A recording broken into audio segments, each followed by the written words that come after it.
আচ্ছা, কোন সাহসে গোপালগঞ্জে হাত দেয়? এখন কারফিউ দিয়ে দিয়েছে, কারফিউ দিয়ে প্রত্যেক ঘরে ঘরে ঢোকে। 16 তারিখে গোপালগঞ্জে যে ঘটনা তারা ঘটালো, এ তো পাকিস্তানি সেনাবাহিনীকে হার মানিয়েছে। কী অপরাধটা ছিল ওখানে ছাত্র জনতার? সেনাপ্রধান সহ এবং গোপালগঞ্জের এলাকায় ৫৫ ডিভিশন দায়িত্বপ্রাপ্ত তাদের বলবো যে এইভাবে সাধারণ মানুষকে হত্যা নির্যাতন করা এটা বন্ধ করতে হবে। এটা আমাদের সেনাবাহিনী তো পাকিস্তানি হানাদার বাহিনী না, তো তাদের আচরণ কেন এমন হবে? গোপালগঞ্জের মাটিতে বসে বেয়াদবের মতো জাতির পিতা সম্পর্কে যে সমস্ত কটূক্তি করেছে, ওখানে বসে জাতির পিতা সম্পর্কে কটূক্তি করলে সেখানকার মানুষ কেন সহ্য করবে?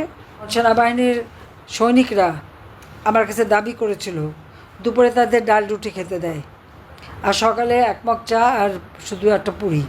তো দুপুরে তাদের ভাত খাওয়ার ইচ্ছা।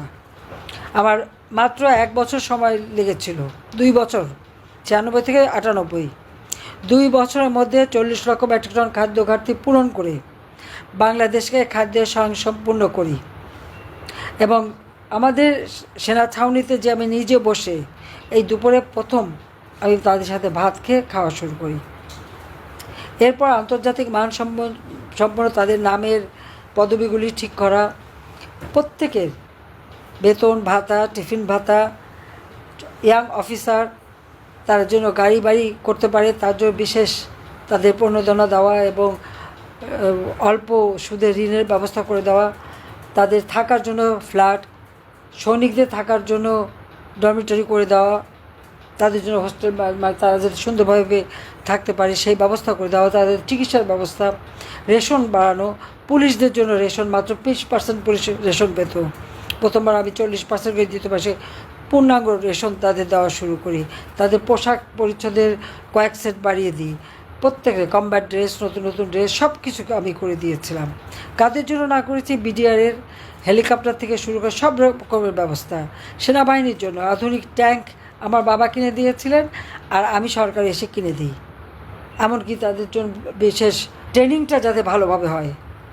আজকে এনডিসি আমার হাতে করা, ওয়ার কলেজ আমার হাতে করা, MIST, ডিপসট অর্থাৎ শান্তিরক্ষা মিশনে যাবে তার জন্য ট্রেনিংয়ের জন্য, সেই সাথে মেডিকেল কলেজ, বিউপি, ইউনিভার্সিটি সবই তো আমার করে দেওয়া।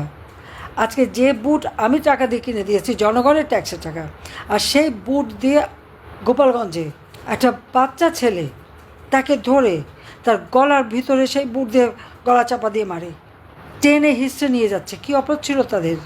তাদের হাতে কোনো অস্ত্র ছিল? তাদের হাতে কোনো ঢিল বা অস্ত্রে একজনও কি আহত হয়েছে, কিছু হয়েছে?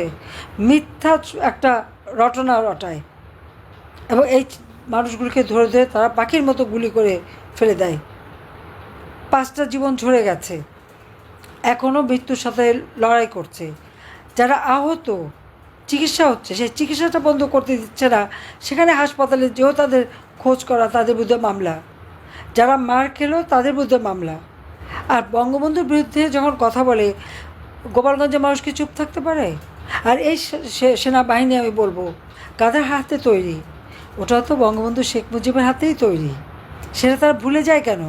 এই সেনাবাহিনীকে তো জিয়াউর রহমান, এরশাদ, খালেদা জিয়া এরা সবাই ব্যবহার করেছে তাদের ক্ষমতার দখলের জন্য। আর আওয়ামী লীগ ক্ষমতা এসে কী করেছে?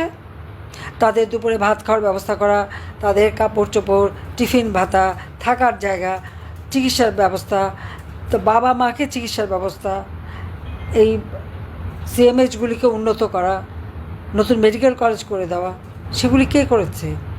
আজকে শান্তিরক্ষা মিশনে যে 1 নাম্বার, আমি যদি বিপসর্গ করে না দিতাম, আমি যদি ওভাবে তাদেরকে ট্রেনিং করায় না দিতাম, তাহলে আর এই সুযোগ কি পেত না। আর আজকে সেখানে কয়েকটা লাফাঙ্গা ছেলে, এরা কোথা থেকে এসছে? এই যে কটা গেছিলো আপনারা অতীতে তাদের দেখেন, এরা অনেকেই তো ছাত্রলীগে ছিল। বঙ্গবন্ধু নামে কত সুন্দর সুন্দর লেখা তারা লিখেছে, ফেসবুক খুঁজলে পাবেন। আর এখন যে বঙ্গবন্ধুর বিরুদ্ধে কথা বলে তার নাম মুছে ফেলবে, তো এরা কোন ধরনের চরিত্রের একবার চিন্তা করে দেখেন তো। টাকার কাছে সব বেচা খেয়ে গেছে, বেচা খেয়ে এখন এরা যা বলে তাই শোনে। ইউনুসের মেটিকুলাস ডিজাইন। আচ্ছা, কোন সাহসে গোপালগঞ্জে হাত দেয়? এখন কারফিউ দিয়ে দিয়েছে, কারফিউ দিয়ে প্রত্যেক ঘরে ঘরে ঢোকে। মেয়েদের উপরে অত্যাচার, শিশুদের উপরে অত্যাচার, চরমভাবে নির্যাতন চালাচ্ছে গোপালগঞ্জে। আমি আপনাদের সবাইকে বলবো, যে যেখানে আছে একটু সোচ্চার হন। ইনুস যে গণহত্যা চালিয়েছে, সেখানে কী হয়েছে, তার ওই কয়েকটা মানে মায়ে খাদানো বাপে খাদানো কতগুলি তাদের দিয়ে দল করেছে। এমন কি দল করলো, তাদের পাশে নাকি জনগণ আছে। তাহলে ওরকম সেনাবাহিনী তাদের জন্য আমি যে এপিসি কিনে দিয়েছি, সেই সাজোয়া যানের মধ্যে ঢুকে পালাতে হয় কেন? আর যাবার আগে লোকজন, সেনাবাহিনীর সাজোয়া বাহিনী, পুলিশ পাহারা দিয়ে যে বক্তৃতা দিতে হয় কেন? আমরা তো অপোজিশনে ছিলাম, গুলি, বোমা, গ্রেনেড সবই তো মোকাবেলা করেছে। আমাদের কখনো এরকম সাজোয়া জানিয়ে করে তো পালাতে হয়নি। মৃত্যুকে সামনে নিয়েই আমরা চলেছি। আসলে ক্ষমতা আসতে না আসতেই 6 মাসের মধ্যে তাদের এত টাকা পয়সা হয়ে গেছে, এত সম্পদ করে ফেলেছে।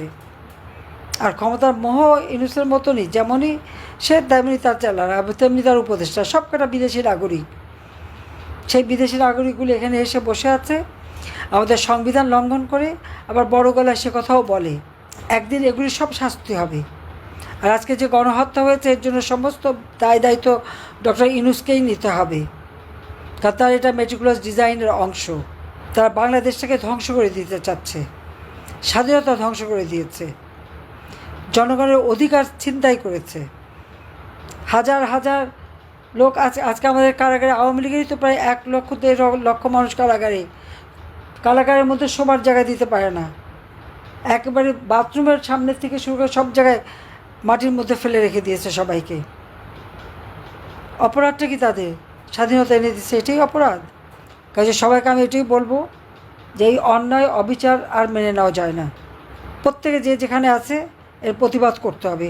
আর এই গণহত্যার বিচার দাবি করতে হবে, জাতীয় আন্তর্জাতিকভাবে সব জায়গায় তুলে ধরতে হবে যে একটা মানুষের ক্ষমতার লোভের আগুনে একটা দেশ, উন্নত একটা দেশ আজকে ছারখার হয়ে গেছে। আজকে মানুষগুলির জীবনে কোনো নিরাপত্তা নাই। কাজে এই গণহত্যা দেয় ইউনূসকে পদত্যাগ করতে হবে। তার এই ক্ষমতা থাকার কোনো অধিকার নাই। সম্পূর্ণ সে বেআইনিভাবে, অসাংবিধানিকভাবে ক্ষমতাটা দখল করে বসে আছে।